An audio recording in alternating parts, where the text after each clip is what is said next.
Texting. Texting. Texting.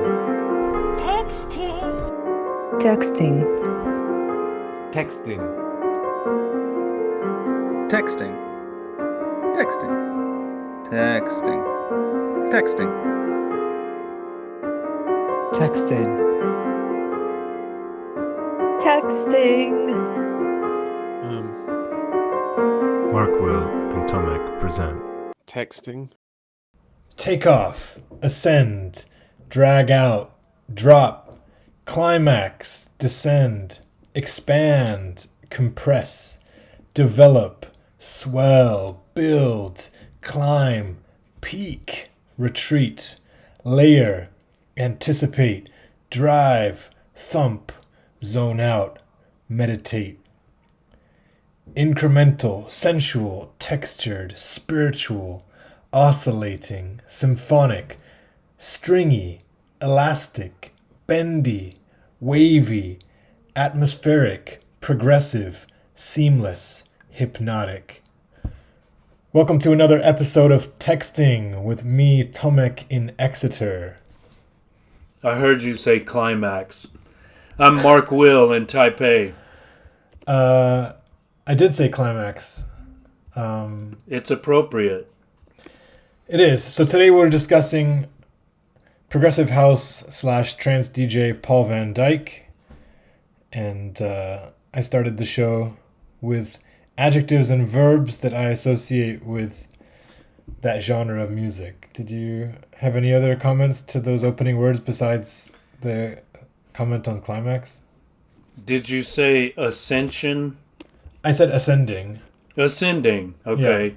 Yeah, that was one of the key words I jotted down as I was listening to this album for the first time. Mm-hmm.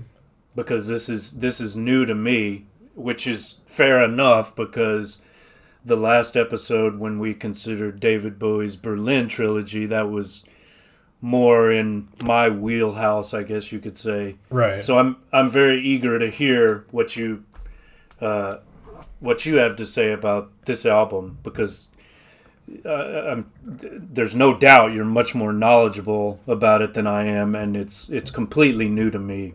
Okay.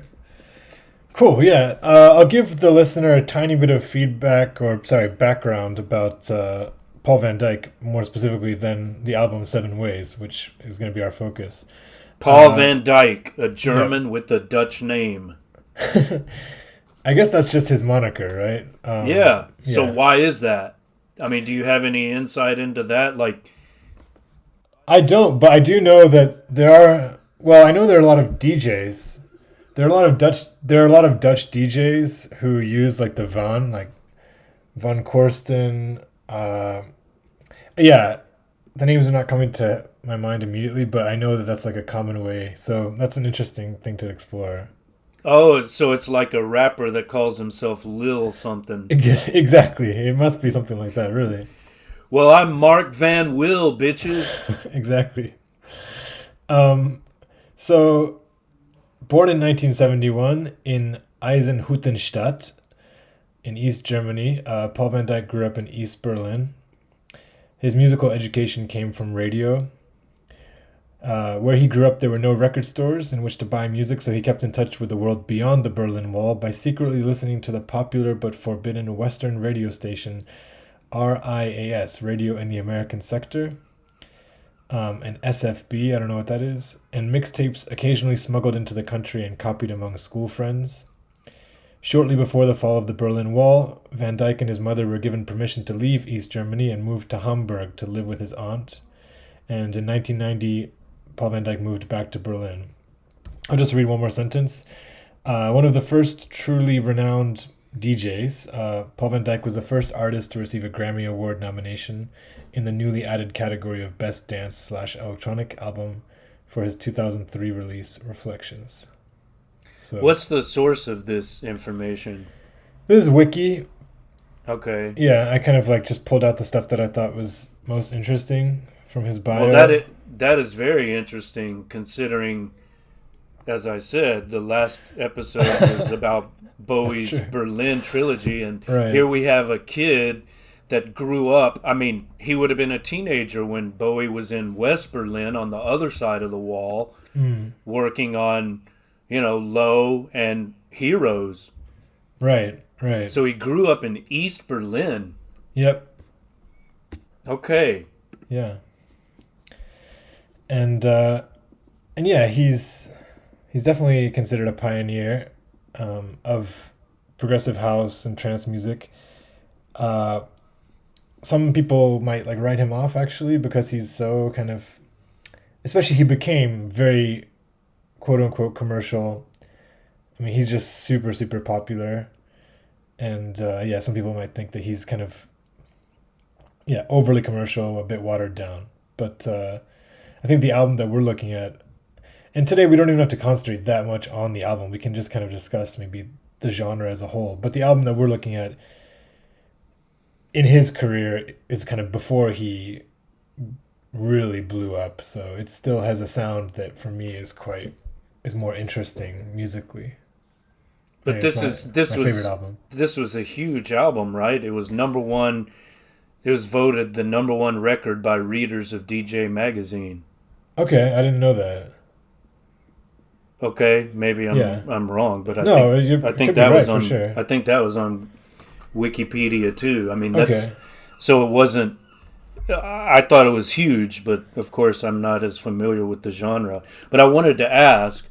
I mean, you called an audible in a way because I think last episode at the end we said our topic would be Dostoevsky's The Grand Inquisitor, right? Right. And then here we are doing something completely different. What was the reason for your change of heart on that? Well, Mark, if you must know, I had a breakdown, and I'm much better now, but at the point where we were deciding to record, I just was not in the mental state to go into Dostoevsky. I just wanted something too heavy. Yeah, I wanted some comfort food basically, and this is my comfort food.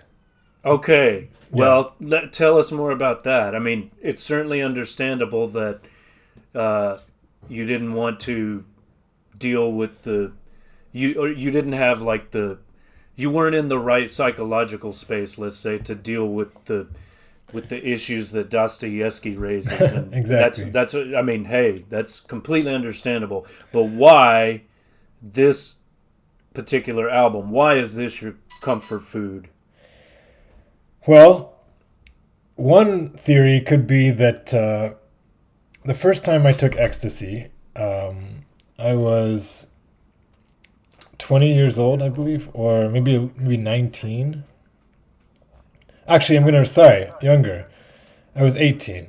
I was 18, and I guess this wasn't my first pill, actually. This was probably my second pill when I saw Paul Van Dyk, but it was my first time experiencing a club atmosphere on the influence of ecstasy, and so now I gotta delete all my subscribers. Fuck. Okay. So why? I don't know, because they've done X too. Some of them. Well, surely Russians haven't. Oh, are you sure? But anyway, maybe we'll release this episode only on your site. Anyway, we gotta be open. I'll be in Russia by this time anyway, hopefully. So, anyways, so I went to a well-known club at the time in Tempe, Arizona. I was in Tucson as a student, and we drove out 2 hours to Phoenix just for the night. I went with some guy who was a bit older than me. I didn't really know him very well, and he was a little bit douchey, if I'm honest, but yeah, he was into putting on sunglasses and going clubbing on pills. And so I was in the back of this car with him and a couple of his friends. I was a bit intimidated, to be honest. I went to this club called Club Freedom, which was bringing kind of elite DJ talent every week, every Friday night. And saw this DJ. I didn't know anything about him, but had an amazing night. I remember dancing next to a sexy girl a voluptuous woman, voluptuous blonde, and smiling at her a lot. And shortly after that night, I went to a Zia Records. Do you know Zia? Have you heard of that record shop? No. Okay, it's like maybe I think it's might be like Arizona, California, but it's like they have it's like a chain, but like a cool chain, and they sell used music too. And anyway, I bought this album, Seven Ways, and I have this theory that ever since, like, some part of my brain wiring that was on ecstasy gets like slightly activated whenever I listen to it, so that like, I get a Okay. little extra buzz of serotonin. But That's very possible. yeah, and I just think it's like a real classy album as far as the progressive genre goes. It has like all the elements that I really like, just like really great melodies, amazing builds, seamless transitions, and I know the album really well. So there's the value of we talk about the comfort thing, right? It's like an album when if it's had so many repeated listens, that's when it kind of enters that comfort stage, and when you know what's coming, and you automatically go with the fluctuations. So yeah, it's achieved that level for me. It's like the album I've listened to the most, probably from this genre. What made you buy the album? Well, I just wanted to experience like what I had experienced at the club. This was like at that point I was mainly a hip hop fan, Right. and this was like a huge shift for me at this point, because over the next few years, like from this point on, I made a very steady transition from hip hop culture into the culture of electronic dance music, and I Would went you really call deep it- into it. Would you call it house? This you could call either progressive house or trance. So basically, house just means anything that has a 4/4 beat, Right. and within that umbrella term, there's like at least 10 well-known genres, whether it's like funky house, hard house, tech house, soulful house, Chicago house. So, but this is like this is characteristic for being more melodic, for these extended builds and falls. In a way, you could say it's like the easiest on the ear, but that's just depends on people's taste. But Well, see, when I hear progressive, I think of progressive rock, of course, and so Right. I imagine something more experimental, and in prog rock, you might have like weird time signatures and very strange chord progressions and very complicated arrangements. But as you say, this is a subgenre of house, so it's all 4/4, and I don't know, to me the instrumentation didn't seem that far out and experimental, but maybe that's because this was like the first example of music in this genre, and everyone else copied what he did. you know Can what? you speak to that? Yeah, absolutely. That's really interesting, because you're looking at the word progressive as in like something, and I never realized that would be an obvious way to interpret the word progressive, as just like something creative, something pioneering, right? That's how you're interpreting the word progressive. Well, but that's just because of my understanding of prog rock.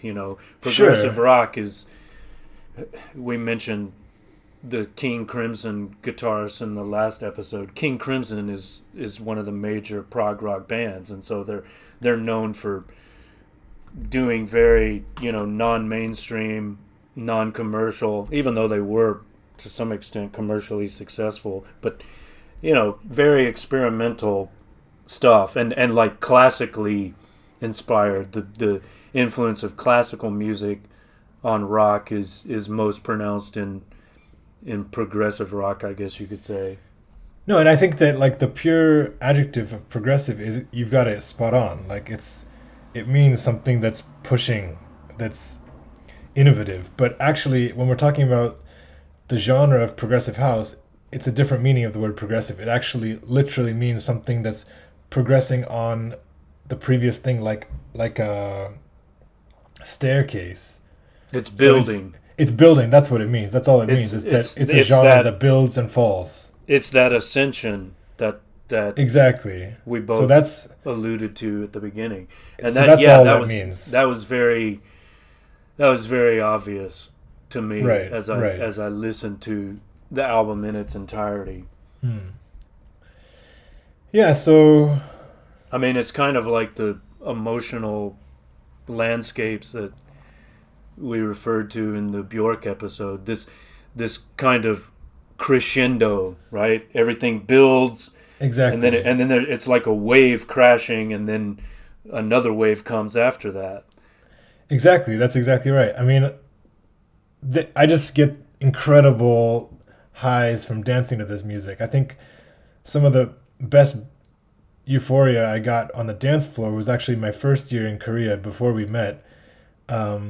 My best friend in Korea at that time was a guy named Len, who left after 1 year, but he actually contributed to Koreality, if you remember. Yeah.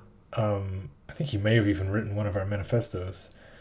But yeah, so I used to just go dancing with him mainly, and we became friends with this progressive house DJ, a Korean guy named DJ Hyde.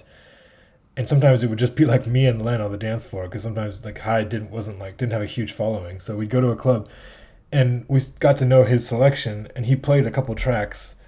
One song called Aftermath by Eric Pride, which was just insane, and another song by a guy named Perry O'Neill called External Key.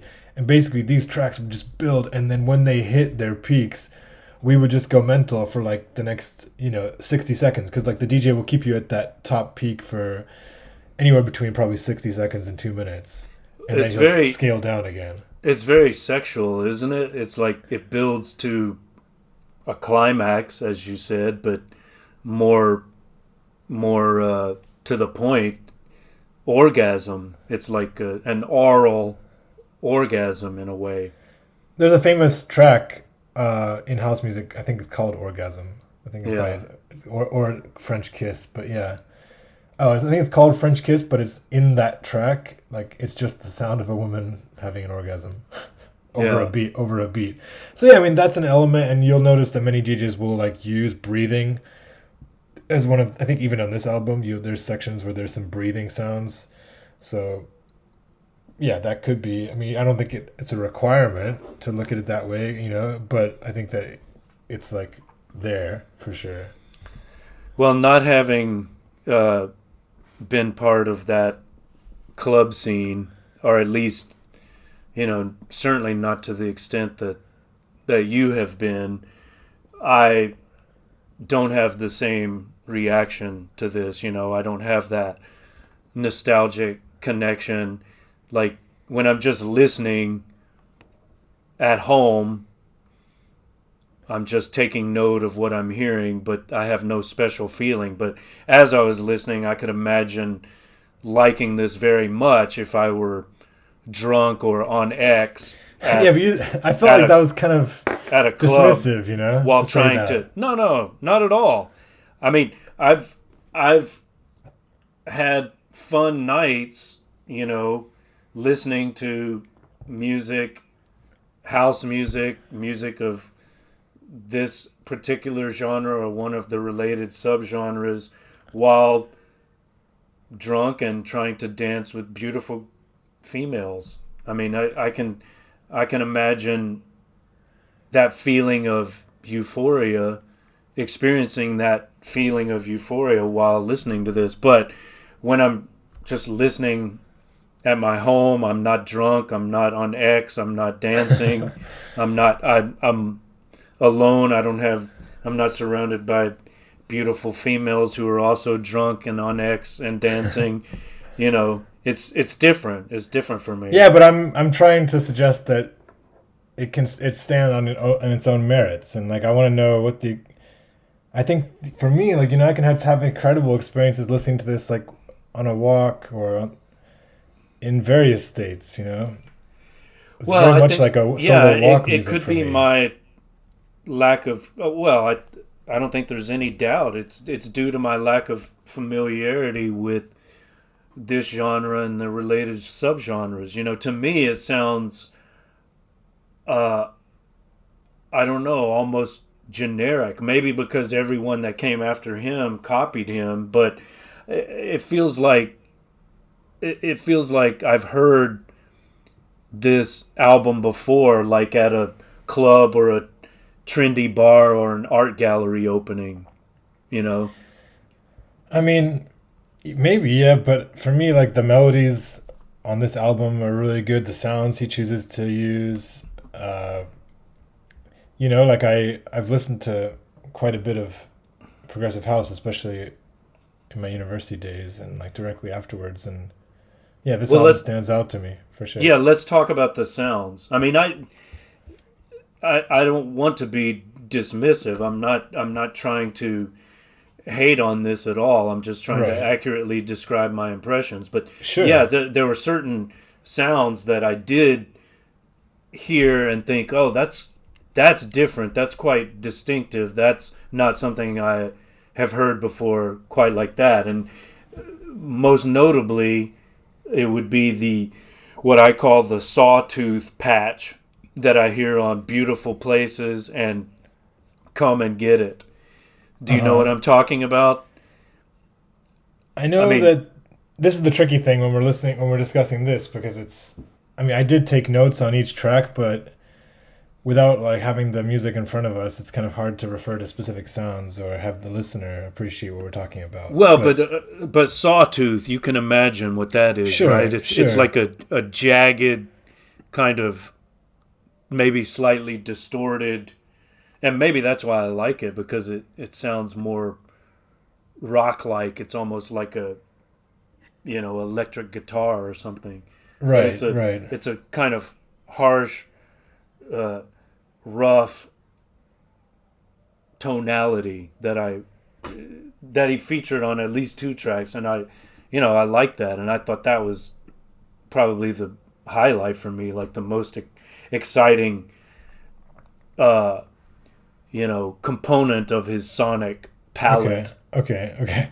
I mean, let me ask you though, like, because I think what I would encourage people to do with this type of music is to try to get out of like a critical state of mind and get into something that is more surrendering, right? And you want to let yourself be hypnotized a little bit, and you want to get that head bobbing sensation. So like, is that possible? Exactly, but that's why I feel like it's more likely that you could achieve that state in a club with a lot of other people. Like, the social context is important, right? I disagree. I think it's harder. I'm just saying, for me, sure, absolutely. That feeling would be heightened if I were with other people. There's this excitement. We're all feeling it. We're under the influence of some kind of substance. There's like a sexual chemistry in the air, and it's communal. But for sure, another key word that I noted down was trance. I mean, one important aspect of any music is trance. And for me, I'm more likely to experience it with, say, the master musicians of Jujuka. You've heard of them? No. The Moroccan, traditional Moroccan musicians that were discovered, if you can say that, by Brian Jones of the Rolling Stones, and then I think he heard about them from Burroughs. I know like a really cool genre from, well, in Morocco that existed called Gnawa. There's something different though, right? Well, I don't know. I'm sure those guys who are still around, like they've continued the tradition. I'm sure they are familiar with that. But you know, they're just these long pieces, and they're quite repetitive, but they also build, right? There's an ascension, and you just get into this trance state. But also with this, by the way, sorry to interrupt you, but did you read? It was a Paul Bowles book where there's like a scene with musicians. Did you read that? The Sheltering Sky, or yeah, that one exactly. I did read it long ago, but okay, there's a scene where he enters some random Moroccan village and gets stuck into one of these sessions. But anyway, go on. I don't remember that scene in the novel. I remember certain That's other a crazy scenes. book, though. Crazy book. Yeah. I remember certain other scenes, which maybe we can talk about later. But yeah, he was certainly around at that time, and he would have, been familiar with the master musicians of Jujuka or similar groups. I'm sure they weren't the only people playing this kind of music. Mm-hmm. But, it's ritualistic. And again, the social aspect is important, right? Like they play for groups of people who are probably smoking hash and, experimenting with other substances. And then they go into a trance and people dance, and it's kind of a wild Dionysian experience from what I hear, and as I listen to the recorded versions of this, I can well imagine that to be the case. But again, that's one thing to listen to it at home by myself, and yes, I can sort of approximate that trance state, but it's nothing like seeing it live, hearing it live, and being with all those other people, and probably being outside and high on something. You got to admit that's different, and I think it would be true for this in an actual club with other people. I'm not saying you can't experience the euphoric state or the trance state, but wouldn't you agree that it's different?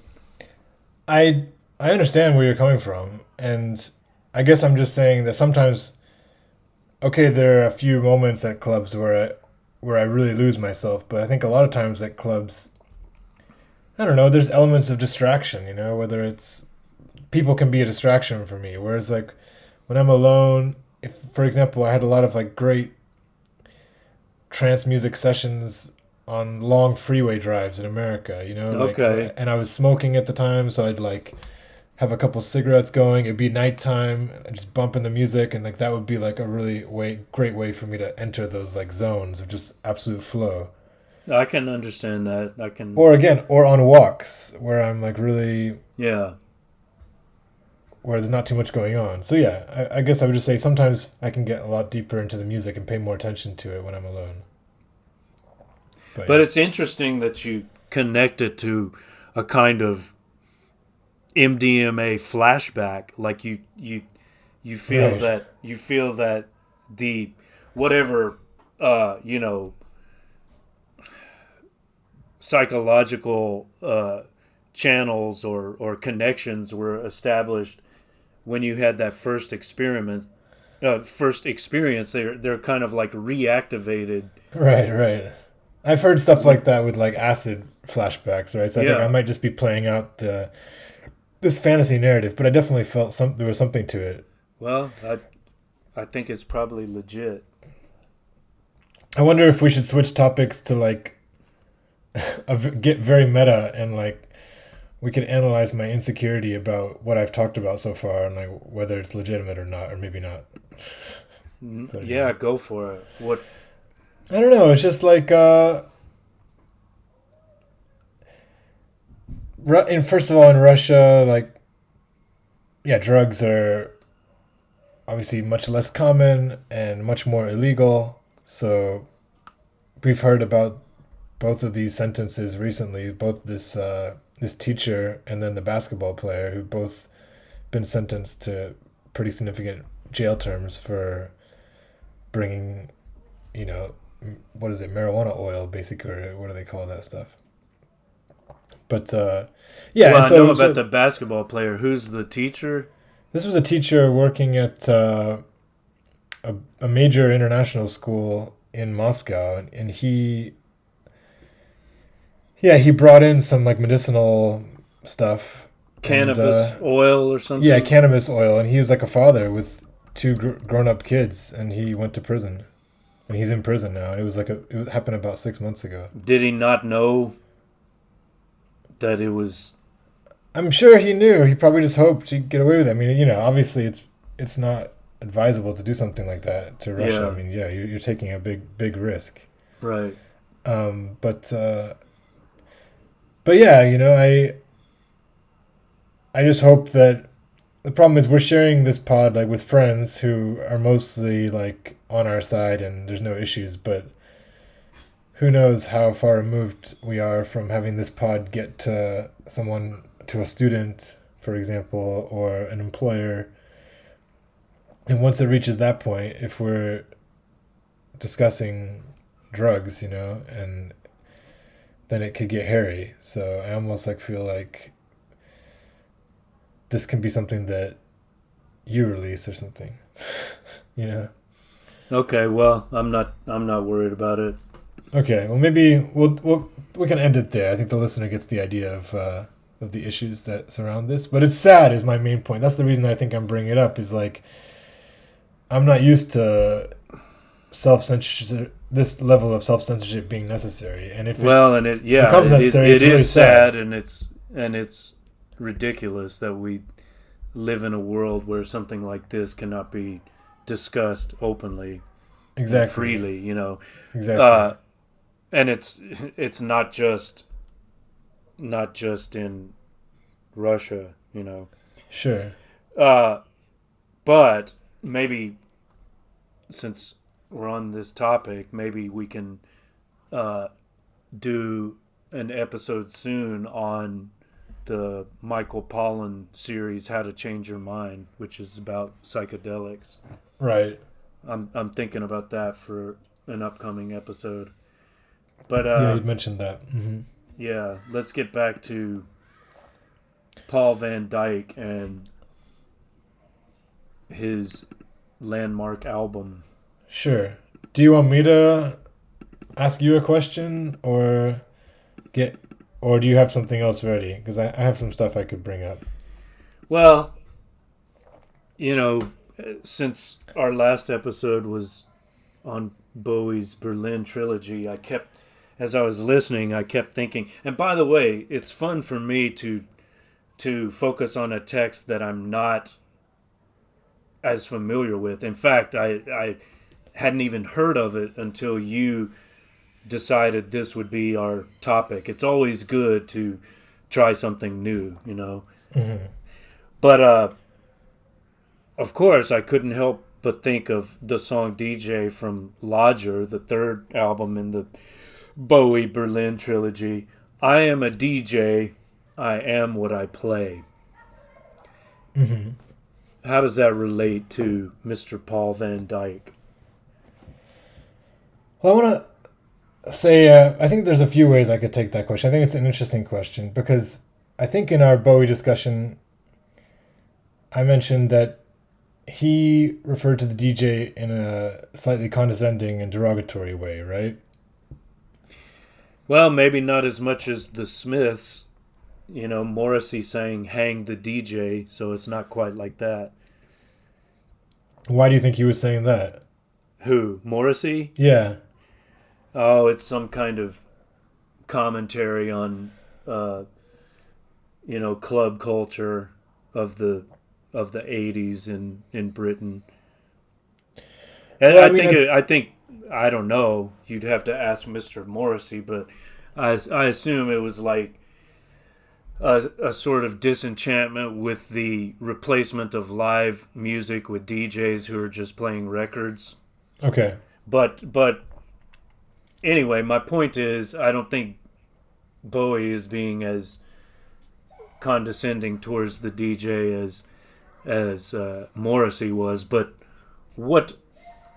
why you agree with me that line resonates with the text that's under consideration today? Why is that the case? What is it? How is that relevant?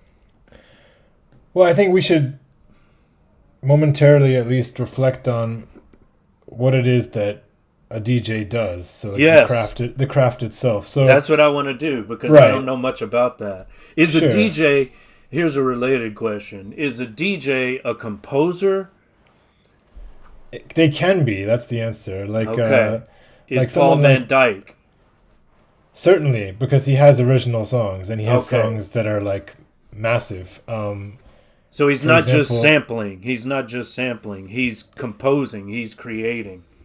Sometimes, yeah. So some Okay. albums are strictly mix albums, and on a mix album, there's still going to be a huge amount of creativity that goes into it, but it's basically going to be he's going to be finding records, and then doing a certain amount of adjustment to the original record, either in the studio, most likely in the studio, he'll take it apart a little bit. I'm not even sure exactly how he'll do that because he's probably not working with the stems. So it's probably, when I say the stems, you know what I mean, right? Yeah, Or no? yeah. Yeah, so he's probably not working with the stems. He's just like taking the actual just full digital or record and then adjusting it in terms of speed, treble, bass, all kinds of levels, and then deciding what track would go well with it.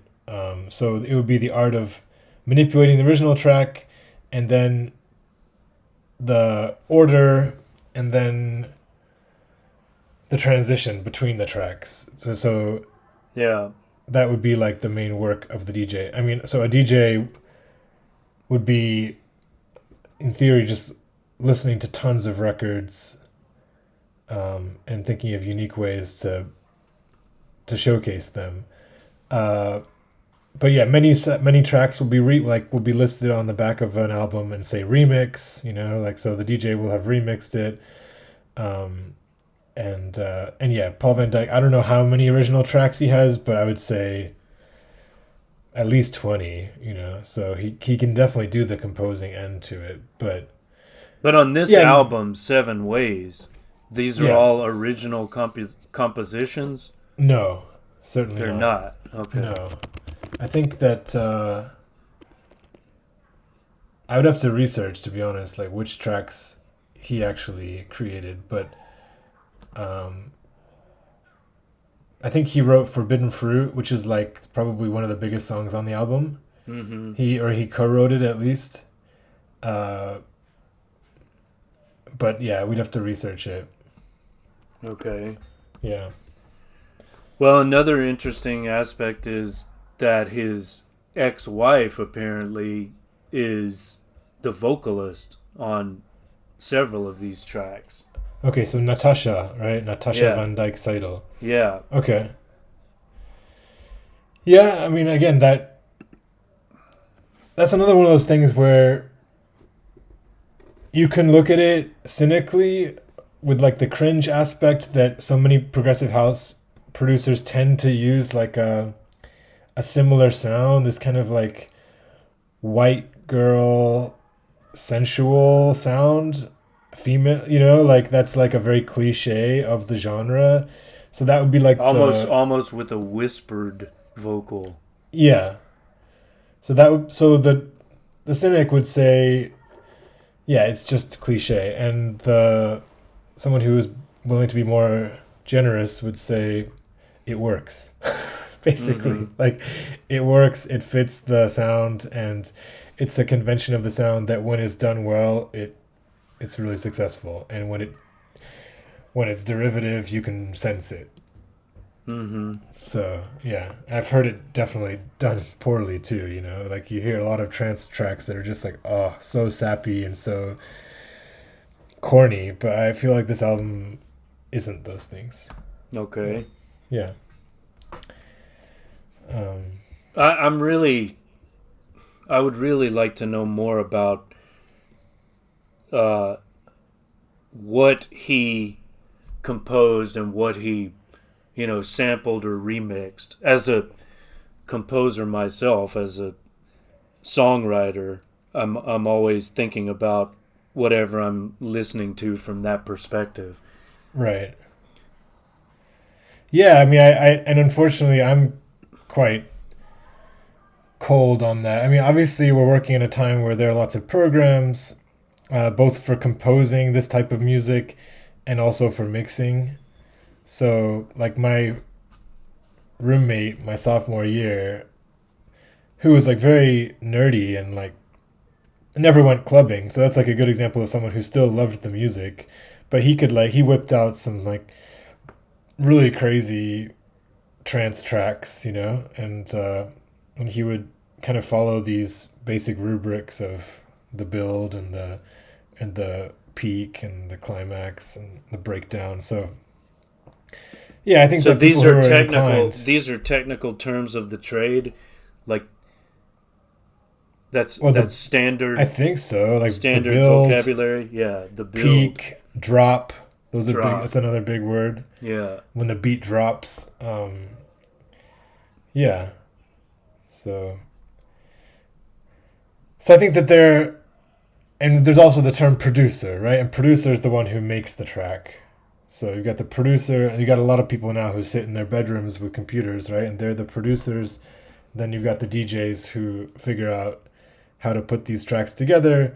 And then when they're performing live, there's a lot of like controversy around that too, right? Like the more traditional DJ would say that you should stick to vinyl because you know that you're doing it live when you're working with vinyl. Like you're actually having to slow one record down or speed it up, and you're going to be using all the knobs right there, so you can kind of like see what's going on. Whereas some people now are they just doing play. Everything.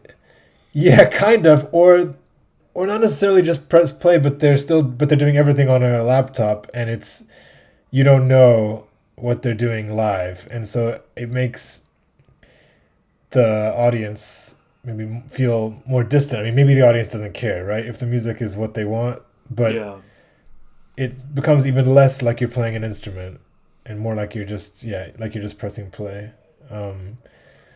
So well, actually, I mean, this is a legit. I don't know if we can say conflict, but maybe it is. There's like a kind of professional jealousy that musicians who play with live bands, how can I put it? I haven't played live for a while, but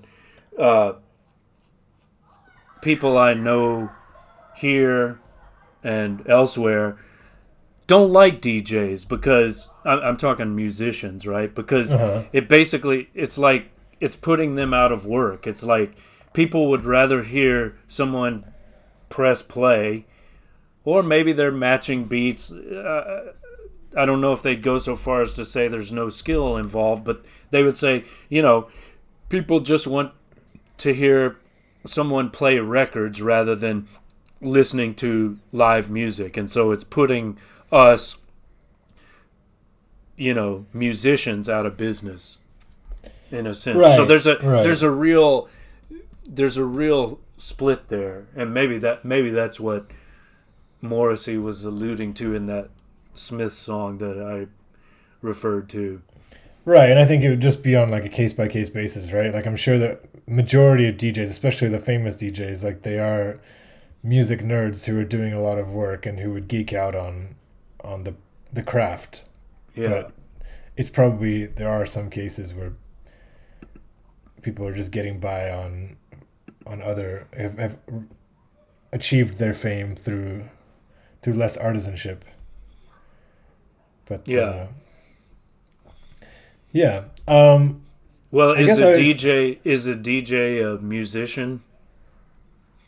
I think someone like Paul Van Dyk, I'm sure that they're highly versed in music. I mean, I always used to kind of see, if we ignore the fact of like whether the music is original or not, and we just talk about the sound of like an album like the one that we're listening to. Yeah. For me, this was like listening to a symphony, and as someone who has like repeatedly tried to listen to classical music and mostly failed in terms of actually getting enjoyment out of it, like with some exceptions, especially like Tchaikovsky. I love Tchaikovsky, and yeah, you could say that he's like the pop.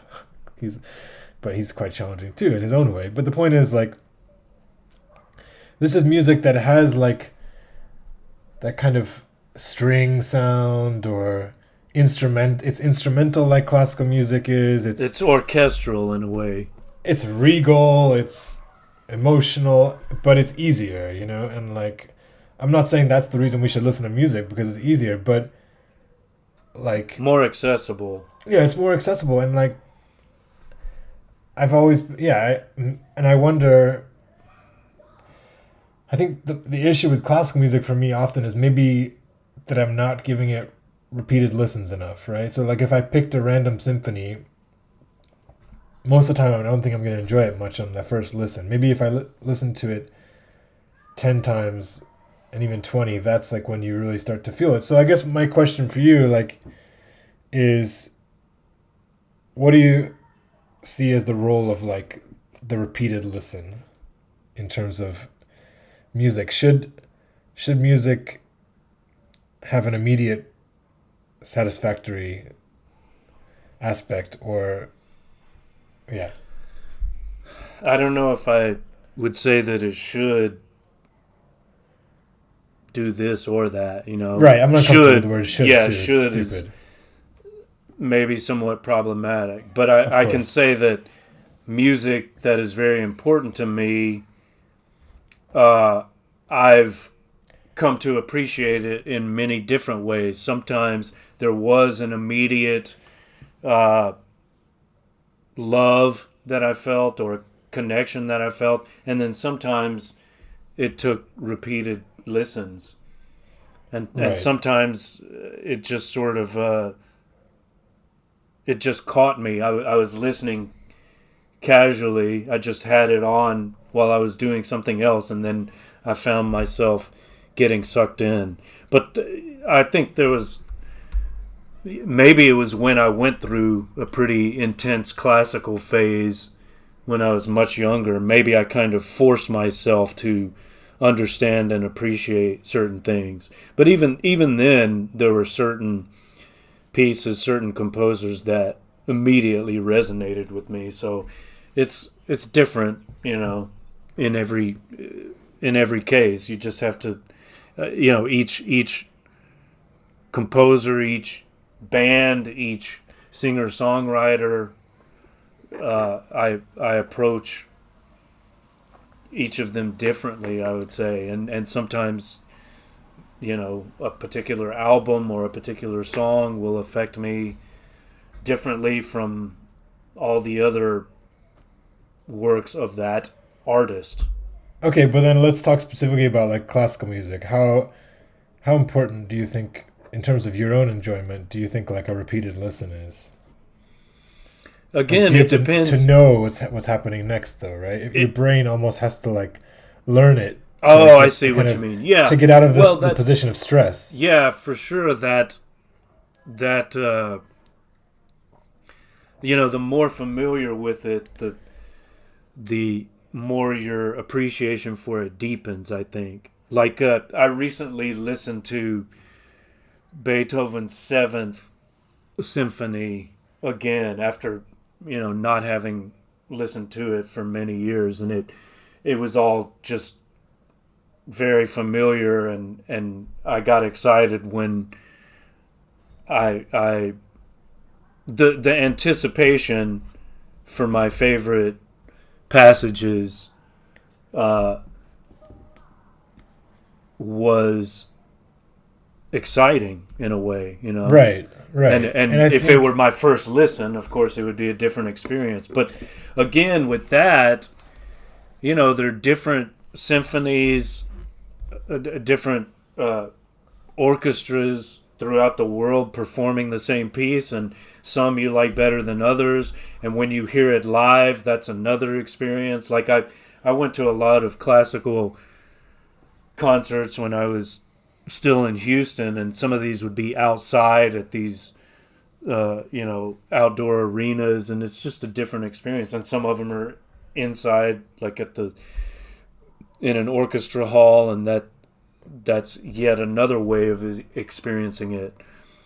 So I hear you. I just want to come back to this idea that I think the brain naturally kind of flinches a little bit when it hears something quite challenging. So like obviously some music is just so accessible that you can enjoy it the first time, but a lot of it, and maybe I would include certain jazz albums in this too, right? Like Yeah. if you start to get to know it, it becomes less abrasive and your brain starts to accept it. I think that stuff is probably like to the point it's just chemical, you know. Well, So, I think that's right. But yeah, I think in general we can say the more you've heard it, the more appreciative you are. Although you could burn out on a piece. well, right, I was Like, going to don't- mention that too. Yeah, I There's don't like want a to hear sweet this spot. shit anymore. I've heard it Right, too many times. right. So you have to hit that That's sweet possible. spot. But let's say that happens, and then you don't listen to it for a year or two. If you Sure, hear it again, sure. especially like in a social setting with other people who are singing it, it's fantastic. You know, like Yeah. whatever. I remember being at a club in Korea, in Itaewon or something, and you know they played the Rage Against the Machine song "Killing in the Name," right? Yeah, And great song. yeah, by that time it was 10, 15 years old, right? But everyone knew it, and when they played it, the place just went crazy, and it was amazing. It was great. Sure. And it's interesting just how the reaction can fluctuate so much depending on circumstance. Because, you know, and even our mood. I mean, you could be in a different mood, you'd be more jaded about it. So, Yeah. I wanted to mention, like, another anecdote. So, when Korea was, like, a major clubbing period for me, you know, like, Sujung's... I don't know if you remember, but Sujung's was very close to this DJ. She lived with him for a while. His name is blanking me, which is crazy. DJ BJ. Maybe you remember that. I remember the name. Yeah. Anyway, so I was like really into the club culture, clubbing a lot at that time. That was like the clubbing height of my life, actually, in terms of like I knew a lot of DJs. Like I would go into a club and I would feel like I'm at home, you know. In certain clubs in Hongdae and a little bit in Gangnam, but anyway. I wanted to say that so we were, and then there was the year when Christy came, and like so me and my sister were committed to the house music. Mike Ian was into the house music. His girlfriend June is now like still a DJ, I think, in Korea.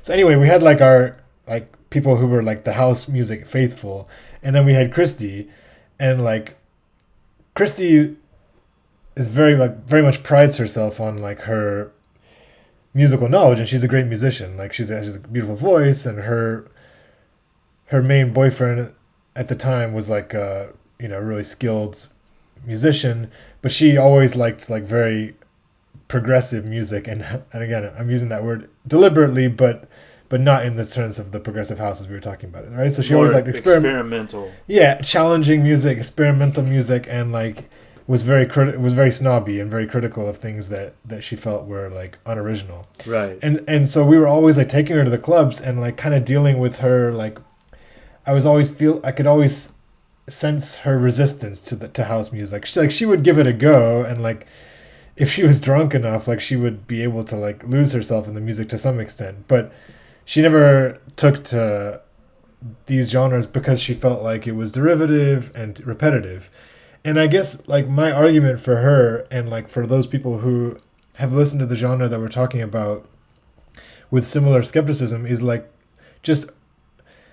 I would just urge them to try and like let go, because I don't think I think that the repetition is crucial. First of all, it's like the repetition is like asking you to put down your defenses and like go with it. And so that's all I want to say is like you have to be patient. You know, you can't be like, well, what's happening now? It's still the 4/4 beat. Like that's okay. Like be okay with the 4/4 beat and like let the music move slowly. And no, I don't. I mean, I hope it doesn't.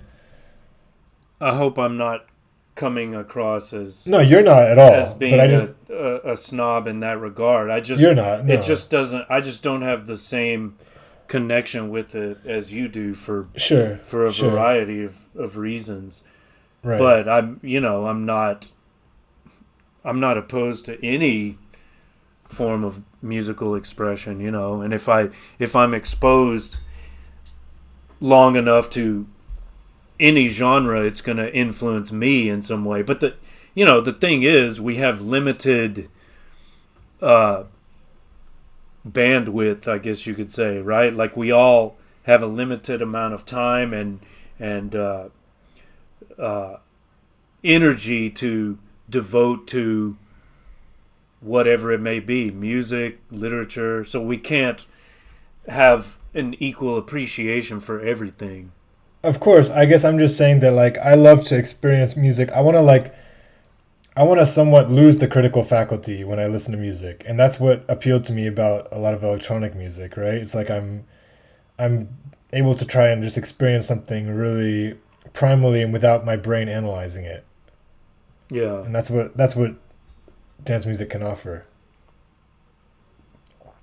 Fair Should we enough. end it there? We could, although I had a couple of other issues on my list here. Okay. Paul Van Dyke, according to research I did in anticipation of this episode, has historically been a consistent anti-war voice. Did you come across that? Yeah, I do feel like he's been slightly like vanilla in that. Maybe that's too harsh, but I mean, I don't know. Yeah, I think he's anti-war for sure. I saw that he was anti the Iraq War, anti-Afghanistan, but I also feel like that could be kind of like a trendy position for many musicians. But fair enough, let's give him credit for that. Okay. Yeah. I don't know if didn't know to what degree Yeah. he was an activist, and to Yeah, what I don't degree, know, like, as you say, how- it's just like the trendy thing to do. Right. I mean, whatever. If he's putting that message out, then I'm all in favor of it. Sure. How about rave culture and Joe Biden? Ah, that's interesting. In the sense that Biden used to He used to demonize rail rave against, culture, right? demonize raves. He wanted to, imprison anyone that showed up at a rave or hosted a rave. Of all the things to be concerned about, that was like his big issue at one time in the 90s, I guess it was. I mean, I can wax poetic for a second as well. Like with my transition from hip hop clubs to raves, so many things were preferable to me about raves. Like hip hop club, I'm going to generalize a lot here, but a hip hop club, the primary goal is like find a woman and like dance with her and like possibly like Hook in up. the cliche sense hook up. Yes. And for me that was like super stressful often because like, okay, so first if you are successful in finding a girl, then you're like trying to dance, but like a lot of times like your bodies are not exactly in sync, and then it's like again I was in my head, whereas like at electronic music clubs everyone's facing the DJ, right? You're not facing your partner, you're facing the DJ, and the dancing is a lot less uniform usually in terms of the styles. Like You're not paired off. You're not paired off, and the style, like the moves, can be really just about you. It should be anyway. Like Yeah. if the vibe is right, like it can be a lot of just jumping, random jumping. It can be writhing. And it's less judgmental. A rave is like you can leave a stage at any point and go to a different stage. People like are gathering around different areas. It's just a really like again. This is always like in the best case scenario. It's like a very friendly space. It's open in terms of the timing. It's not like a concert, right, where it's like over at 10 o'clock and like so it's. I love rave atmosphere, and I think that it's like much more of like the hippie spirit. And this is what Uncle Joe wanted to shut down.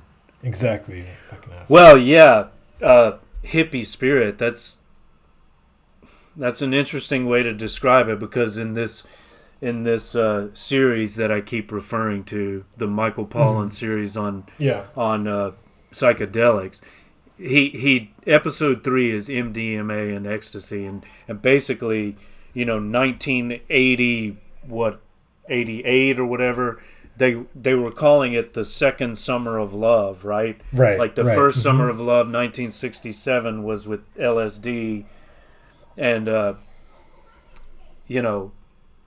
MDMA was like the acid of the 80s and I guess 90s and so on, It was like a new psychedelic. And I think that's the huge. Next generation of, I don't know if you would call them hippies, but yeah, like the inheritors of the hippie ethos, maybe. For sure. And this was like, when I was in college, I was coming at it from that intellectual perspective where I was like saying I was seeing this tradition of like Buddhism to beats to hippies to this, and I was like making that argument even in essays I was writing and stuff like that. I was like, whether we were looking at the Romantics and Opium Eater or like De Quincey, and I was just absolutely trying to make all these parallels, but sometimes I felt like I was like being slightly like it was kind of wishful thinking at times. Like I was like going to raves as this like middle class English literature guy, trying to like put all these like lenses onto stuff, when I feel like the actual people at the parties were a lot of times just like, just uneducated, like I'm not trying to be an asshole here, but they were just there to get fucked up and maybe a lot of people were just getting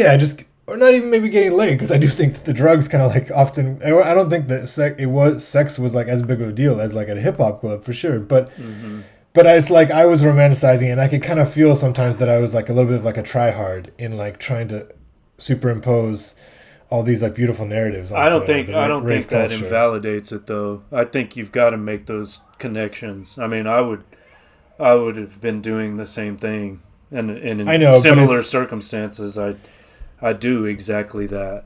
Yeah, but I just think maybe that's what we're with doing a little bit with less texting, idealism, baby. It's with a little bit less idealism, though. With a little bit less idealism is my point. Like I think I was being too ideal. That's all I'm saying. Like you have to consider the whole picture. But intertextuality is a way of life. We've got to for sure. We've got to that find aspect these connections. Is good. That aspect is good. I was just gonna say, at some point for regular listeners, you and I are gonna have to explain what we mean when we're talking about co-reality. I'm sure by now people have surmised that we spent a significant amount of time in Korea. We were there at the same time, but maybe in a future episode we can further explain what we mean by co-reality and sure what that meant as a cultural phenomenon and as a textual phenomenon, but we'll save that for another time. Okay. Do you have anything else? Do you want to talk about the cover art, that abstract blue cover with the squares? I like it. I like it too. Maybe you can comment on it though, because I haven't thought about anything. Well, I like that shade of blue. Yeah, and I think it fits the music because it has like a cool vibe, mm-hmm. and I just noticed that there's like 7 squares. I mean that right? in terms of actual temperature. It just right. It's not like a hot red; it's a cool blue. Right. So it's chill, right? It's a chill music. You can chill out to this music, and the cover sort of accentuates that, I guess. Yeah, I'm glad you brought that up. Yeah, and it's I think it does fit the tone. I have a cheesy quote that we can end on, which is like almost like a Hallmark quote, but I still kind of like it. Mm-hmm. And I wonder if it's even Nietzsche himself, but it says that, yeah, we should consider every day lost on which we have not danced at least once. Have you heard that quote? I think so. Yeah, so I think sometimes hard to match that idea with like the visual picture we have of Nietzsche anyway, but I think that dance is an important part of life, and we should strive to dance. And we obviously can find that dance through various forms of music or non-music, but I think we should dance. Well, I very much like the connection of dance and trance. I mean, to some degree there's an overlap, but can you enter a state of trance without dancing? I think so. And music is one of the ways that you can enter that state, I think. And it's a good state to be in at times. Mm-hmm. It's good to have that ecstatic, I mean, we're talking about MDMA and ecstasy.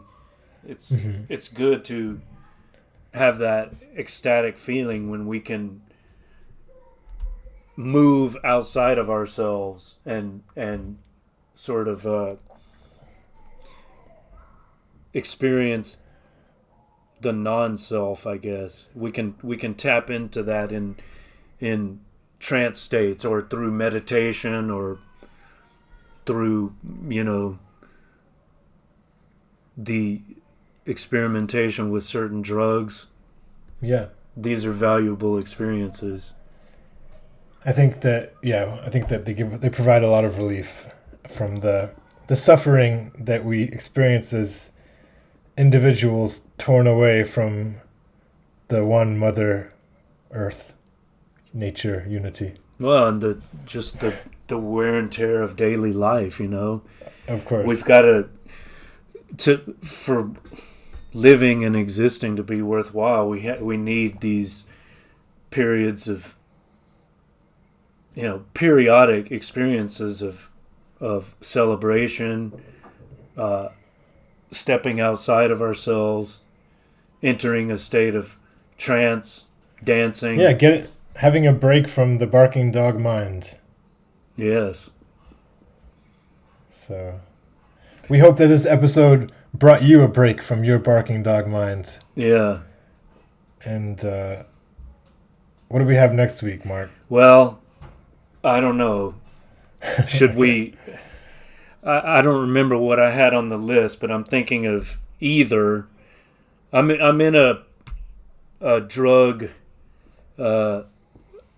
obsessed mood, I guess. So I'm thinking either the Michael Pollan series or Gore Vidal's essay on drugs. Okay. Or something like that. Nice. By the way, I bought... did you see the vinyl that I just bought today? Yeah, you got Velvet Underground with Nico.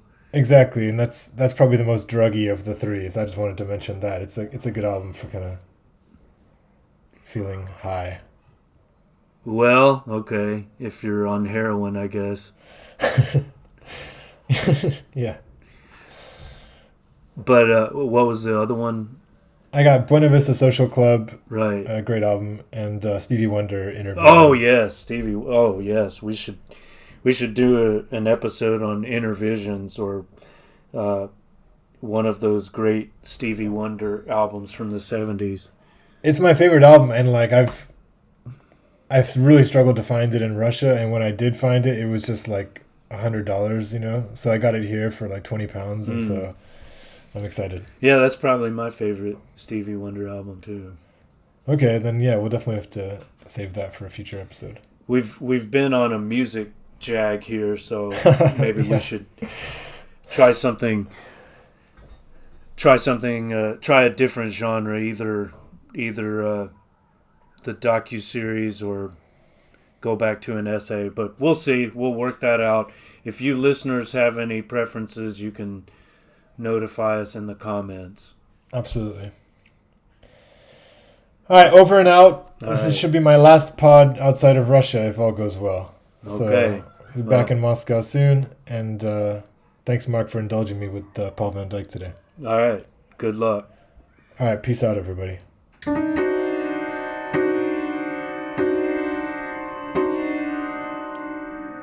Texting.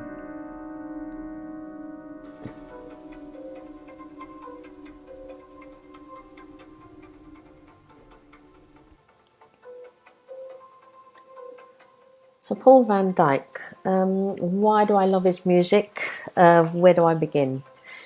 Okay, so electronic dance music sounded so new and futuristic to me. At the time I was into trance. This was in the late 90s, early 2000s. I guess that's when it broke in onto the scene. I came across Paul van Dyk totally by accident. I think it was listening to Top of the Pops or something like that, and I came across For an Angel. And I just thought it was a really clever mixture of different beats put together. It created a unique and refreshing blend of music, which I'd never heard or experienced before. In fact, it invoked quite a lot of feelings inside of me, which really surprised me. As I said, For an Angel was the first tune I ever heard, and it really made me feel quite uplifted. How could music do this? I just found it so clever. How could he create music which would gradually build up to a crescendo and make me feel positive vibes? I was really taken aback.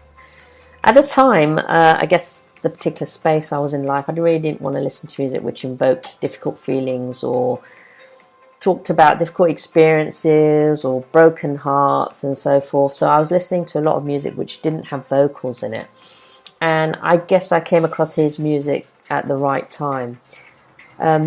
I actually saw Paul van Dyk in 2010, and it was in a small venue in Leeds. And although I was into electronic dance music in general, I didn't really follow DJs as such. Just so much was happening and being released and all the time. And I was really blown away by not only his music, but the atmosphere of the event which he evoked. I was completely taken away by seeing him play live. He was so different to other electronic music DJs in that he was DJing, but he was so calm. He seemed to be just oozing some zen-like happiness, which just permeated the whole audience and just got us on that same vibe that he was on. And it was a really friendly audience, a really friendly setting. And I think that he created that with his music and just with himself, what he wants to achieve. It was intriguing, actually, because I read up about him afterwards, and it was interesting how he had this whole philosophy about his music and what he wants to achieve with his music. And this seemed to explain to me many things and why his music really clicked with me and made me happy and made me feel a lot more peaceful in many ways, just evoking very positive feelings and taking you on a journey, it seemed. It was really interesting as well that he was from East Germany, a company that was part of the Eastern Bloc in the Cold War. And that drew me to his music more because this was a guy who'd lived under very oppressive circumstances and he wanted to bring joy and peace to the world. He was not someone bitter. He didn't come across someone narrow-minded. He was not someone who had prejudiced views. He was all welcoming, all encompassing, and that certainly came across in his music and the type of people who follow him. He must surely be someone who's come to terms with a lot of things, his emotions, what he wants out of life, and he's developed a genre which is open to all, and that attracted me to his music even more. I remember during the pandemic when there was a lockdown, he did regular live streams, and these were brilliant because you could see all types of people just coming and watching his actual podcasts and taking part and putting messages on, and everyone just wanted to enjoy that time with him and just forget about the difficulties of COVID and the pandemic. It's clear that he generally wants people to enjoy his music, and he doesn't need to push any agenda. You don't need to be under the influence of any drugs or alcohol to enjoy his music. He just draws you in and lifts you. So it was really encouraging and warming and attractive that you're drawn into this whole ambience, which was just online, which created such good positive feelings in such a difficult time. I think I really enjoy listening to his music more than anything because it creates a festival-like feelings and it invokes music that creates positive vibes. And every time I listen to his music, my brain latches onto some new underlying beat or sound in his tune that I'd not noticed before. I think he's quite different for me to other DJs in that I always see other DJs playing really huge venues, thousands of people, all pumped up, maybe under the influence of drugs or alcohol, whatever, enjoying themselves. But at the same time, there's some thread that goes through his music, and I think the way he creates it and what he wants to do and what he wants to achieve. And he's definitely one of my favorite DJs, if not one of my favorite music artists. And he's taken me a long way and given me a space in which to enjoy music and feel that I'm with very like-minded people. And I think his philosophy of what he wants to achieve really comes through in his music.